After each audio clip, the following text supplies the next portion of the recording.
The 2023 MLB Draft wrapped up on Tuesday. I'll give you my final grade for the Atlanta Braves. Plus, we got the All-Star game to talk about where defense was on display, including from Austin Riley. We'll discuss all that on today's episode of Locked On Braves. So let's get into it.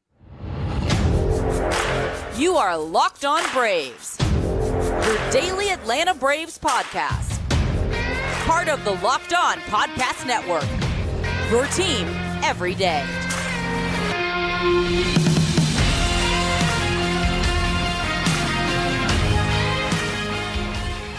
Hey, and welcome back to Locked On Braves, part of Locked On Sports Atlanta, where we cover your favorite Atlanta sports teams each and every day. I'm your host, Jake Mastriani. You can follow me on Twitter at ShortstopBall. Also, make sure you check out my written work over at BravesToday.com. Make sure you follow the podcast on Twitter at LockedOn_Braves. Send in any questions, comments, or feedback that you have for the podcast. If you're watching on YouTube and you're new, make sure you hit that subscribe button. We're up over 6,100 subscribers now on YouTube, so appreciate the support there. If you're watching there and want to support the show, all you got to do is hit that thumbs up button. And thanks so much for making Locked On Braves your first listen of each and every day. Thank you so much to all my everydayers out there. Some of the ones from the last episode, Darren Dunn, who says first listen of every day and does so with the whole family. Jeffrey Humphreys also makes it a family event, watching with the wife and watches the postcast too. Thank you so much for your support of the show and being an everydayer here at Locked On Braves. On today's episode, we'll conclude the 2023 MLB Draft. I'll go through the day 3 picks. Spoiler alert, not a ton of excitement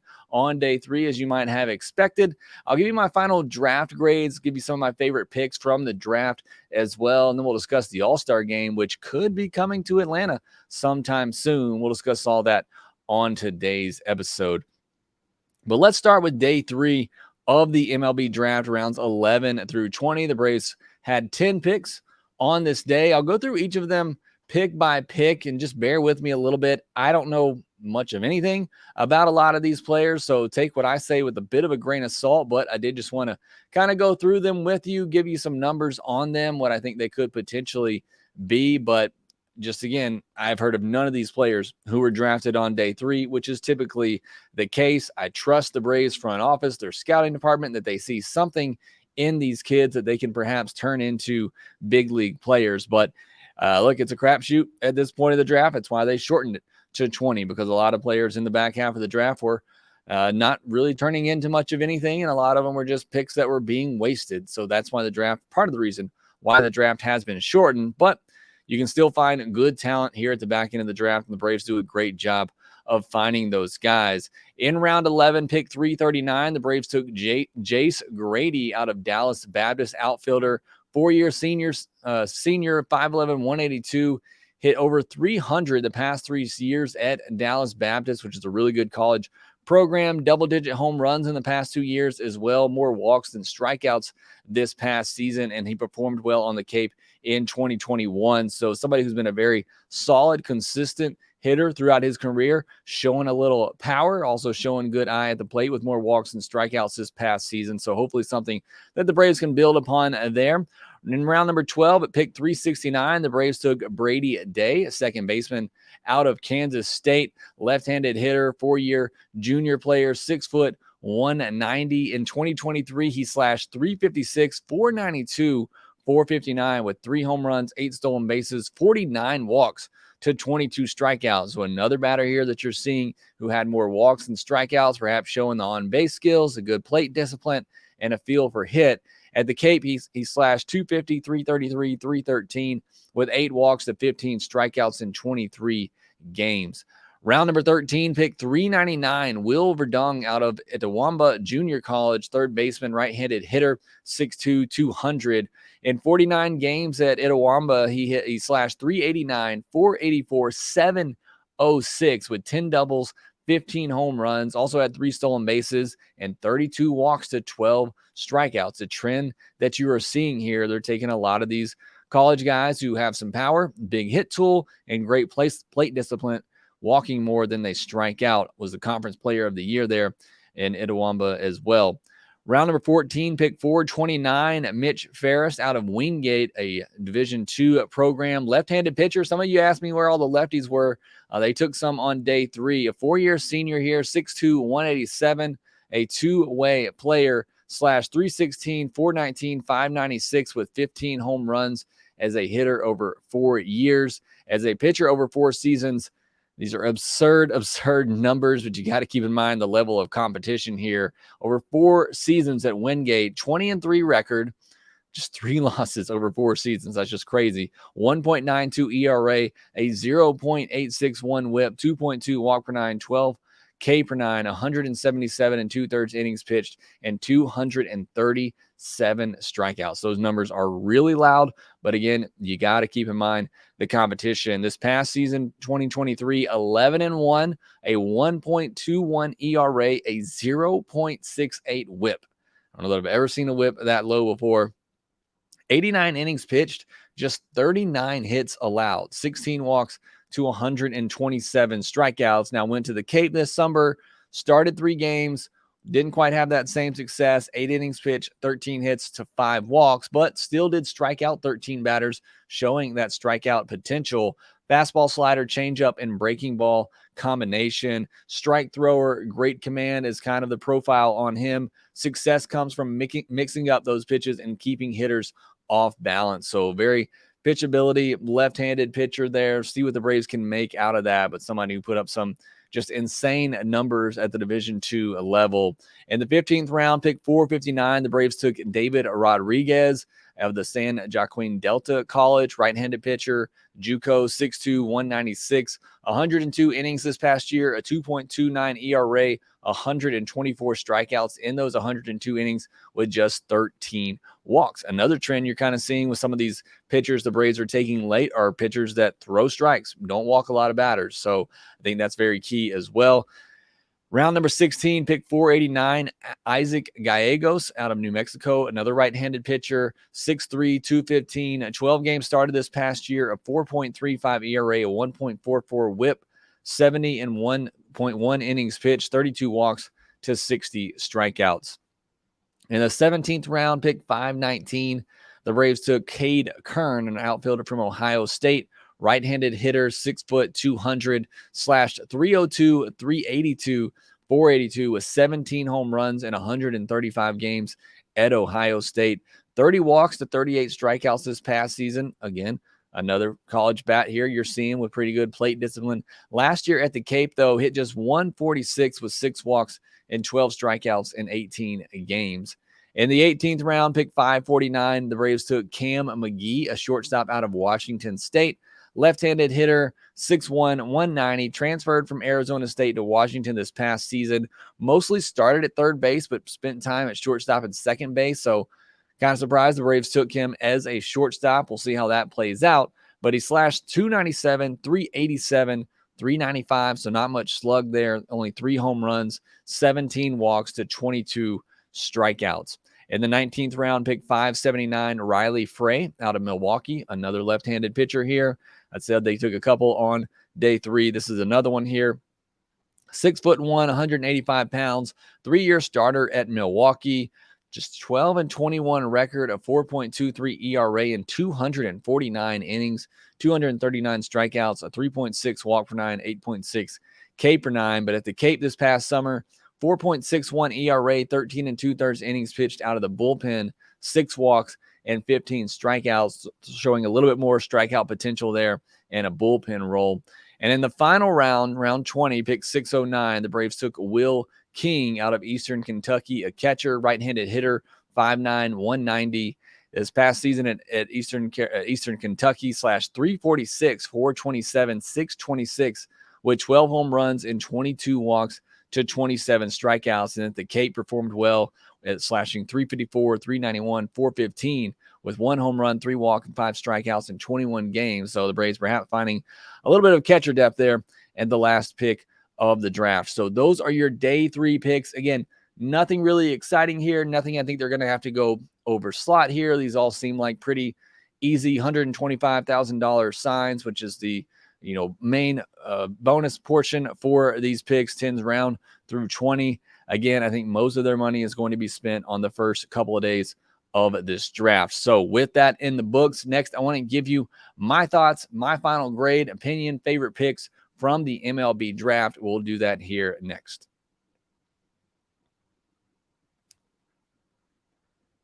You already know by now that Bird Dog shorts are some of the best looking and fitting shorts on the market, and I'm so happy they sent me a pair. I'm wearing them right now.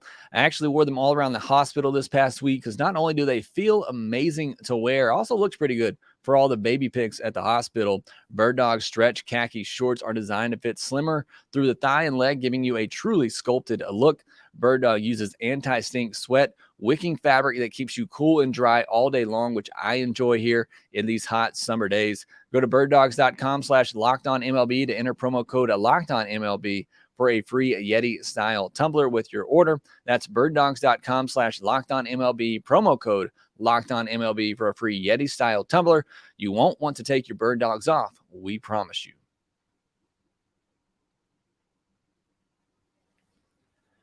The Rays will kick off the second half at home against the Chicago White Sox at 7:20 p.m. Eastern on Friday night. The Rays will try to pick up where they left off, continuing to win a series in the second half of the season. Catch every pitch of the Braves hometown broadcast with SiriusXM on the SXM app. Search Braves. We'll also do our first half review, second half preview on Thursday, and then have our mailbag episode on Friday as usual. And then next week, be back into the swing of things with the second half getting kicked off and we get geared up for the trade deadline as well. I'm sure we'll have a lot more coverage of that as we move into the middle of July. But for now, I want to give my overall thoughts on the 2023 MLB Draft. I want to start by saying I am not a draft expert. I know a lot about the college hitters that I cover for College Baseball Nation here in the SEC, so I know a lot of the top picks and some of the guys who go on day 2, but day 3, most people don't really have much of an idea of any of those players. You're just hoping and trusting the scouting department that they find something in these players that they can turn into quality professional baseball players or perhaps guys who can make an impact at the big league level one day.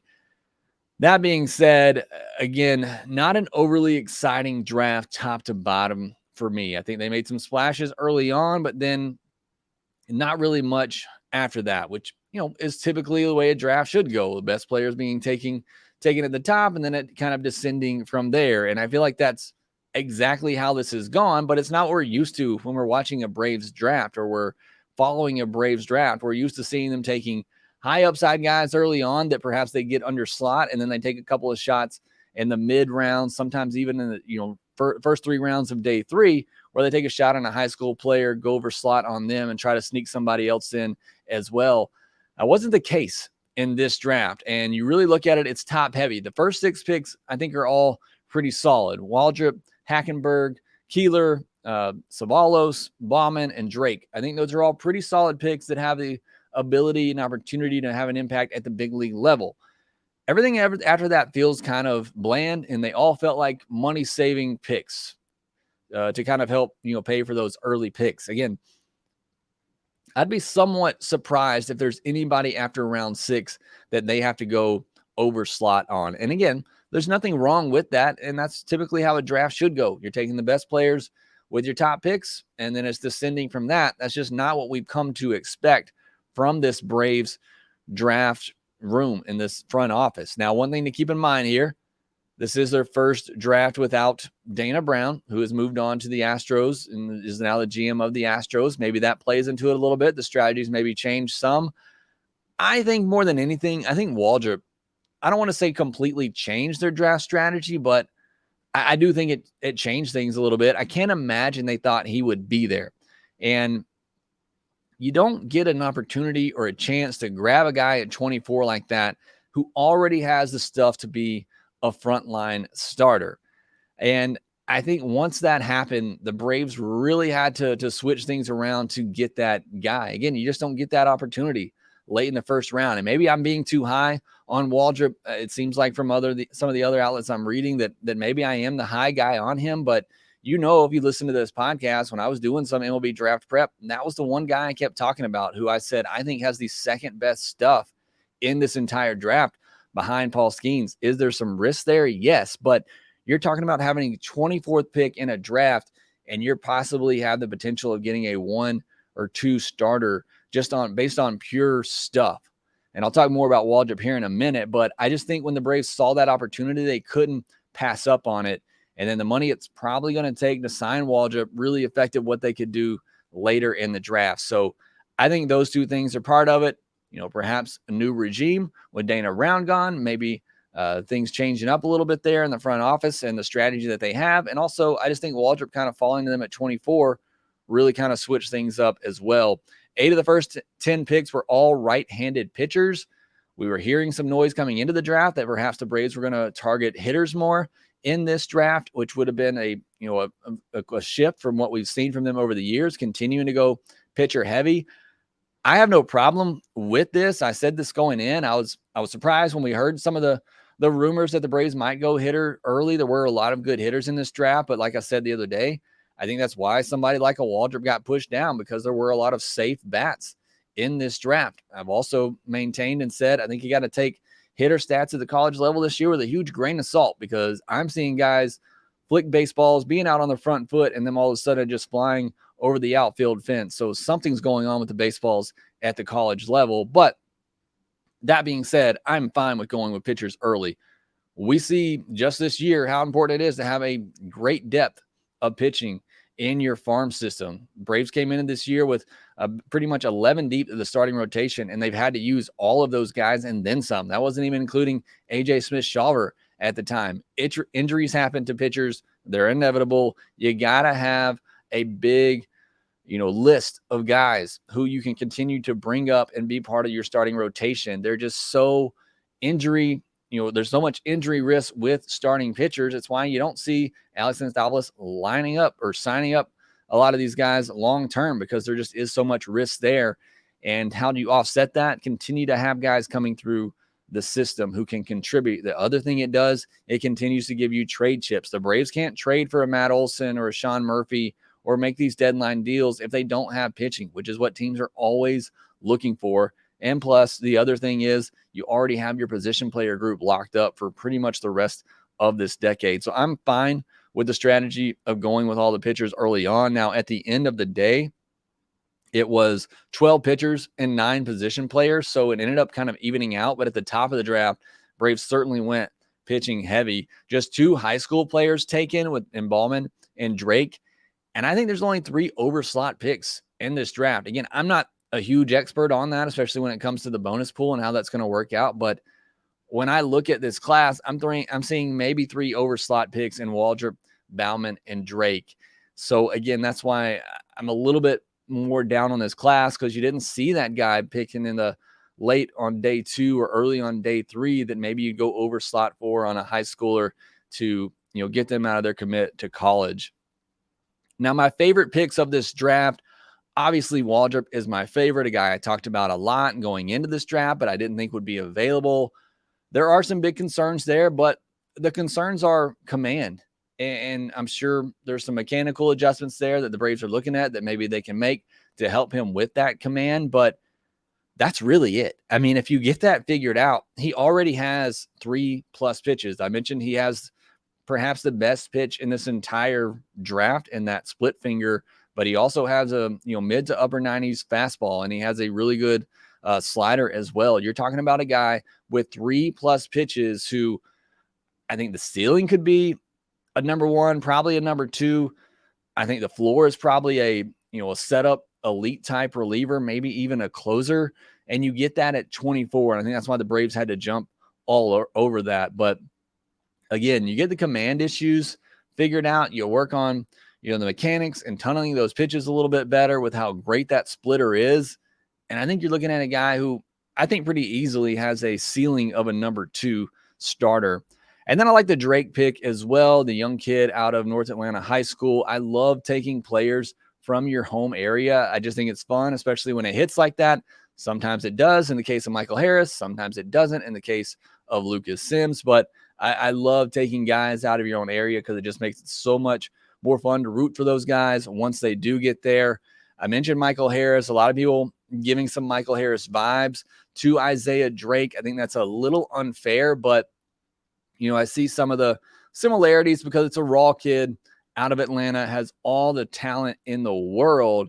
He already has a floor as somebody with elite speed who can cover a lot of ground in the outfield. It's all going to be about that hit tool and how it develops, but I think he's going to be a really fun prospect to watch for a lot of years. Who cracks my top 30? Waldrep definitely does. In fact, I'd probably put him in the top 5 right now of all of Braves prospects. After that, I'm honestly not positive who else cracks the top 30 prospects for the Braves. And that's tough to say because this isn't a very deep system. Certainly those top picks that I mentioned, those first 6 picks, I think will all have a case. I'd have to do a deeper dive to see, which ones would drop in the top 30, which ones are probably going to move out of the top 30. But I don't see anybody cracking the top 15 and probably not even the top 20. I think Drake, maybe Ballman would be somebody that would crack that top 20.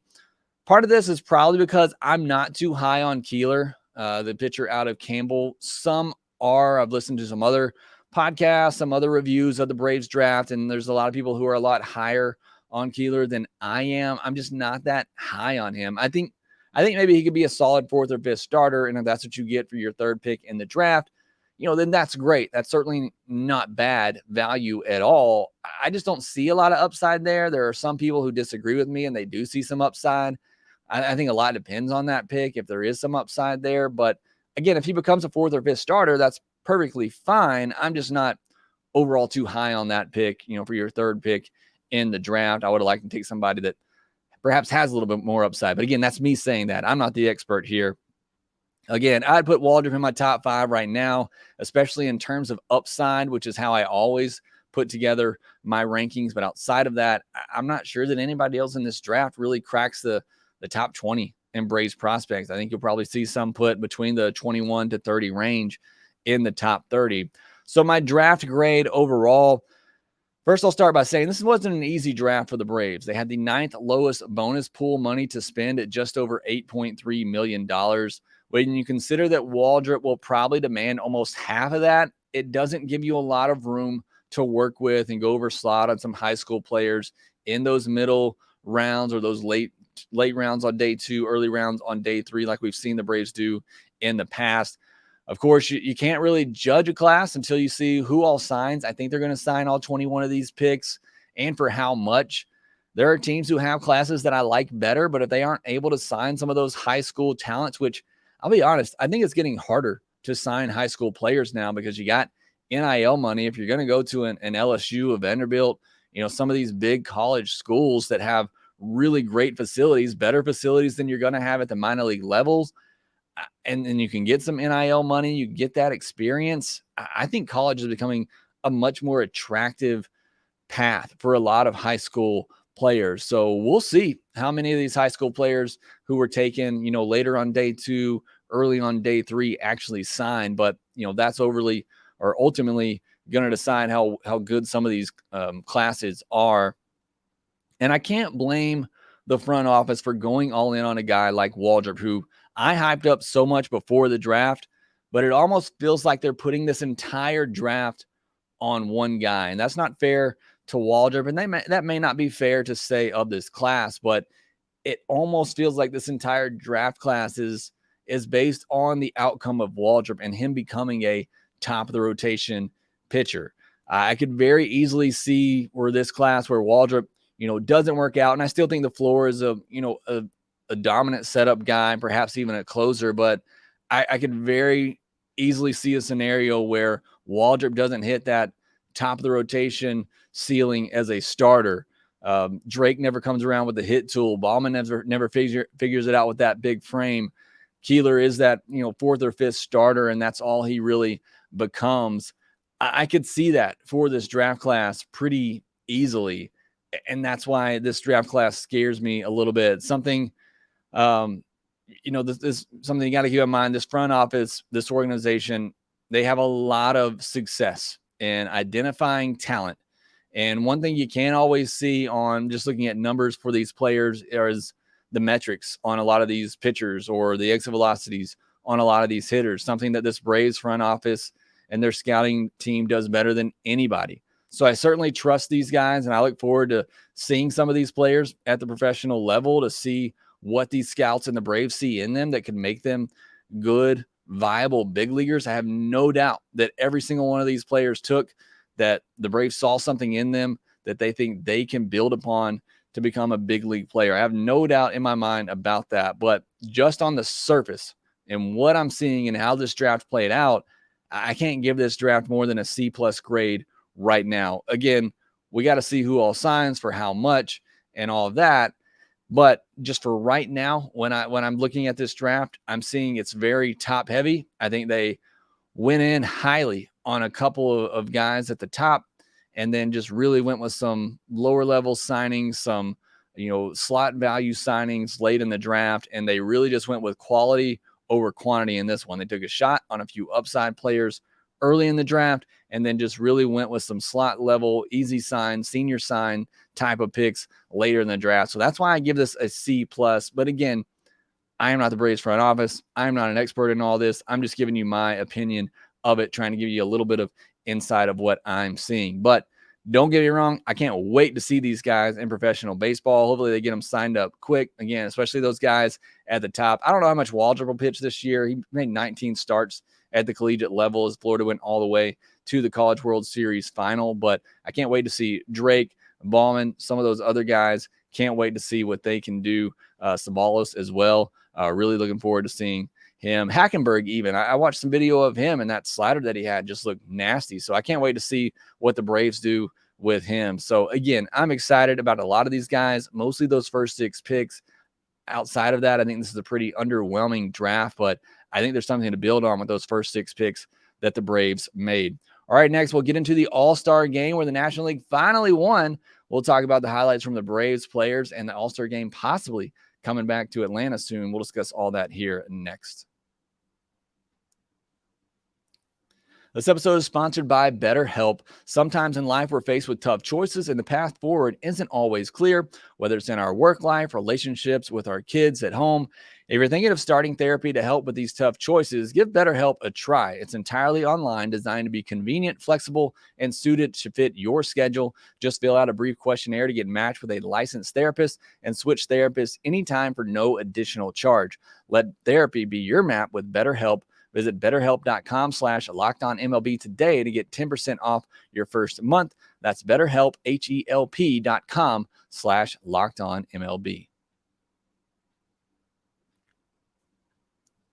One thing I failed to mention earlier in the week, Max Fried made his first rehab appearance on Sunday with Gwinnett. Went just an inning and a third, gave up 1 hit, 2 walks, no earned, with 1 strikeout on 35 pitches. That right there probably tells you this is going to be a slow build up for Max Fried. I thought, maybe initially they could give him 2 starts at a minimum, but I always thought it would be at least 3 starts. And it's looking like it will be at least 3 starts, if not more, for Max Fried to kind of get built back up. 35 pitches on Sunday. We'll see if next time maybe he's more around 50, and then you work towards 75.